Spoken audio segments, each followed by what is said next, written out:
Hello welcome back viewers. നമ്മളിന്ന് പരിചയപ്പെടാൻ പോകുന്ന പ്രോഡക്റ്റ് എന്ന് പറയുന്നത് ഒരു ഇലക്ട്രിക് വെജിറ്റബിൾ ചോപ്പറാണ്. ഗ്ലെൻ എന്ന് പറഞ്ഞിട്ടുള്ള കമ്പനിയുടെ വെജിറ്റബിൾ ചോപ്പറാണ്. ഇത് കിച്ചണിലേക്ക് വളരെ ഹെൽപ്ഫുൾ ആയിട്ടുള്ളൊരു ഡിവൈസാണ്. കാരണം നമുക്ക് ഏറ്റവും കൂടുതൽ സമയം നമുക്ക് കിച്ചണിൽ സ്പെൻഡ് ചെയ്യുന്നത് നമുക്ക് പച്ചക്കറി അരിയാനൊക്കെ ആയിരിക്കും അല്ലേ. അപ്പം അതുപോലെ അതിന് വേണ്ടിയിട്ടുള്ള ഒരു ഡിവൈസാണ് ഈ ഒരു ചോപ്പർ എന്ന് പറയുന്നത്. അപ്പോൾ വർക്കിംഗ് വുമണിനൊക്കെ ആണെങ്കിലും ടൈം നമുക്ക് കുറച്ച് ലാഭിക്കാനായിട്ട് ഈ ഒരു ഡിവൈസ് ഒരുപാട് ഹെൽപ്ഫുൾ ആയിരിക്കും. അപ്പോൾ നമുക്ക് പ്രോഡക്റ്റ് ഫീച്ചേഴ്സിലേക്ക് നോക്കാം. അപ്പോൾ ഇതിനിങ്ങനെ ഒരു ജാറും അതിൻ്റെ ടോപ്പ് എൻഡിലാണ് ഇതിൻ്റെ മോട്ടറും സംഭവങ്ങളൊക്കെ വരുന്നത്. അപ്പോൾ ഇതിൻ്റെ ബ്ലേഡ് എന്ന് പറയുന്നത് ഇതുപോലെ ഡിറ്റാച്ചബിൾ ആണ്.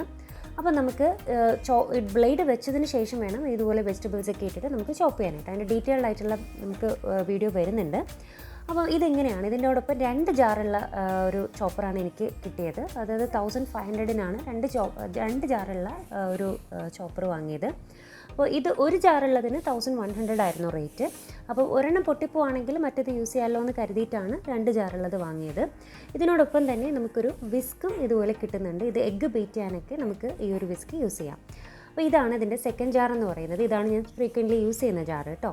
അപ്പോൾ നിങ്ങൾ കാണിക്കാൻ വേണ്ടിയിട്ട് പുതിയ ജാർ ഇപ്പോൾ തൽക്കാലം എടുത്തതേ ഉള്ളൂ. അപ്പോൾ നമുക്ക് ഇനി എങ്ങനെയാണ് ഇതിന് നമുക്ക് യൂസ് ചെയ്യേണ്ടതെന്നൊക്കെ ഉള്ളത് നമുക്ക് നോക്കാം. അപ്പോൾ ആദ്യമായിട്ട് നമുക്ക് കാണിക്കാനായിട്ട് ഞാൻ എടുത്തിരിക്കുന്നത് ബീട്രൂട്ടാണ്. ബീട്രൂട്ട് നമുക്ക് തോരൻ വെക്കാനൊക്കെ നമുക്ക് നല്ല ചെറിയ പീസായിട്ട് നമുക്ക് അരിഞ്ഞ് കിട്ടണം അല്ലേ.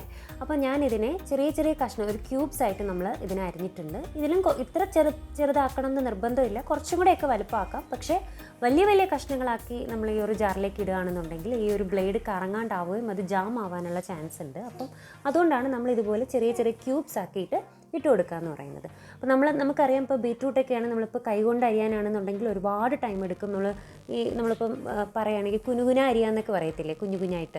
അപ്പോൾ അങ്ങനെയൊക്കെ അരിയണം എന്നുണ്ടെങ്കിൽ ഒരുപാട് സമയം എടുക്കും. അപ്പോൾ അത്രത്തോളം സമയം എന്തായാലും ഈ ക്യൂബ്സ് പോലെ അരിയാനായിട്ട് എടുക്കേണ്ടി വരില്ല. നമുക്ക് ജസ്റ്റ് പീലർ വെച്ചിട്ട് തൊലി കളഞ്ഞിട്ട് 2-3 ക്യൂബ്സ് ആയിട്ട് നമുക്ക് മുറിച്ചെടുക്കാൻ പറ്റും. അതിനുശേഷം ഈ ഒരു ജാറിലേക്ക് ഇട്ടിട്ട് ഇതുപോലെ ക്യാപ്പ് അടച്ചിട്ട് നമുക്കിതുപോലെ മുകളിലത്തെ ആ ഒരു പ്രസ്സിങ് ബട്ടണിൽ 2-3 തവണ ഇങ്ങനെ മെല്ലെ കുറച്ച് പ്രസ് ചെയ്ത് കൊടുക്കുക. അങ്ങനെ കണ്ടിന്യൂസ് ആയിട്ട് പ്രസ് ചെയ്യേണ്ട ആവശ്യമില്ല. വെക്കുക, ഒരു ഇടവേളയിട്ട് കുറേശ്ശെ പ്രസ് ചെയ്ത് കൊടുത്താൽ മതി. അപ്പോൾ നമുക്കറിയാൻ പറ്റും എത്രത്തോളം അത് ചോപ്പായി വരുന്നുണ്ട് എന്നുള്ളത് നമുക്കറിയാൻ പറ്റും.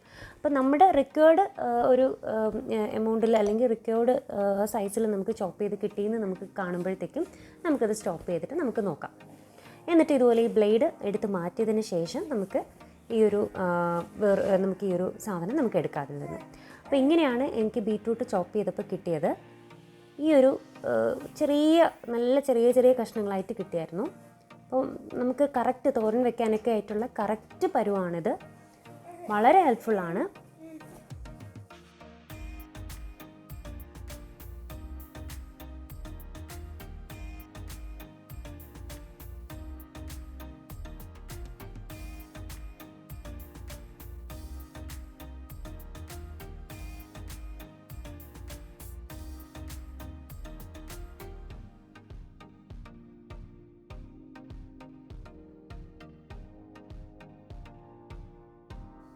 നെക്സ്റ്റ് നമുക്കൊരു സവാള അരിഞ്ഞ് നോക്കാം അല്ലേ, ചോപ്പറിൽ.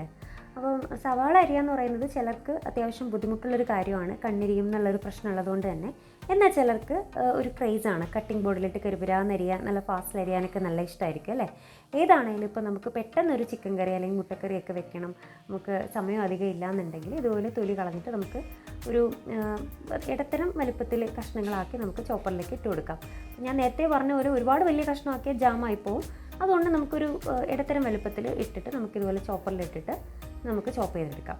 അപ്പോൾ അത് ഏത് രീതിയിൽ കിട്ടും എന്നുള്ളത് നമുക്ക് നോക്കാം.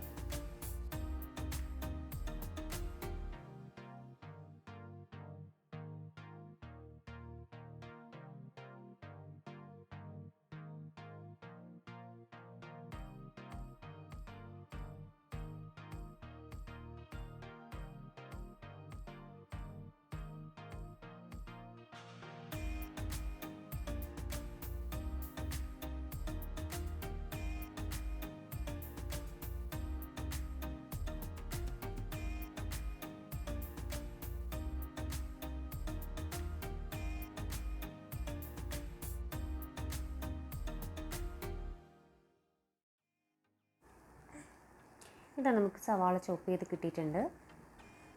നമുക്ക് ഇതുപോലെ വളരെ നൈസായിട്ടുള്ള രീതിയിലാണ് കിട്ടിയിരിക്കുന്നത്. അതുകൊണ്ട് തന്നെ നമുക്ക് പെട്ടെന്ന് വഴറ്റിയെടുക്കാൻ പറ്റും. അതാണ് ഒരു ഗുണം എന്ന് പറയുന്നത്.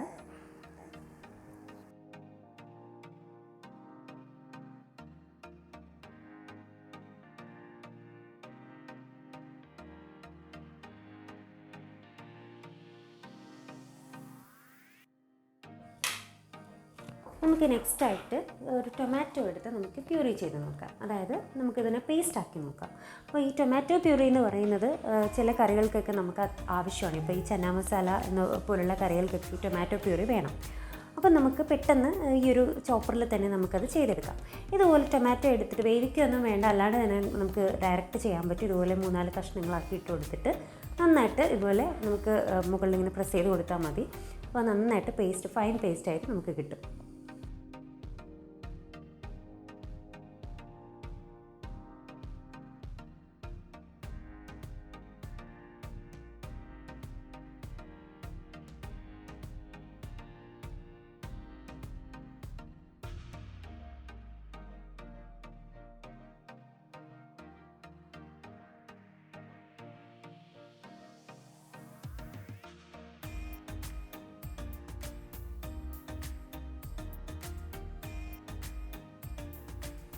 നമുക്ക് എങ്ങനെയാണ് ലാസ്റ്റ് കിട്ടിയിട്ടുള്ളത്? നല്ല കൺസിസ്റ്റൻസിയിലാണ് നമുക്ക് കിട്ടിയിട്ടുള്ളത്.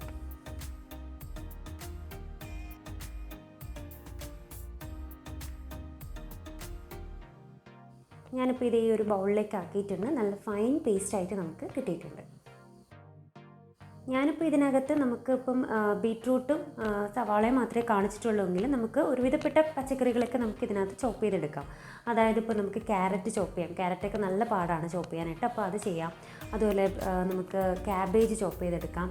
അതുപോലെ നമുക്കിതുപോലെ ഈ ഒരു രീതിയിൽ വെക്കേണ്ട ഐറ്റംസൊക്കെ നമുക്കിതുപോലെ ചെയ്തെടുക്കാവുന്നതാണ്.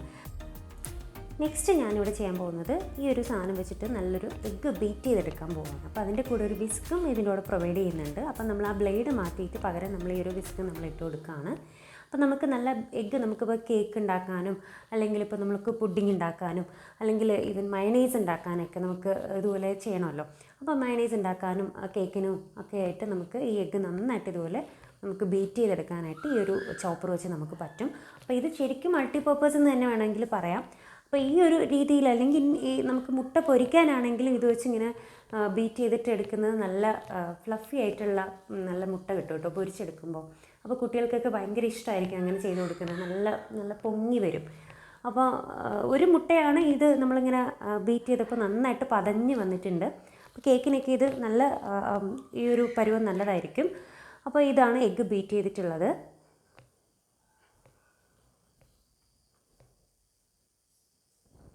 നമുക്ക് ആവശ്യമുള്ള എത്രയാണോ അത്രയും നേരം വരെ ബീറ്റ് ചെയ്യാം. അപ്പോൾ ഞാനിത് കാണിക്കാൻ വേണ്ടി ഇത്രയേ ചെയ്തിട്ടുള്ളൂ. ഇത് തന്നെ നന്നായിട്ട് പതഞ്ഞ് നന്നായിട്ട് പൊങ്ങി വന്നിട്ടുണ്ട്. അപ്പോൾ ഞാൻ ഈ ഒരു ബൗളിലേക്ക് ഒഴിച്ച് കാണിക്കാം.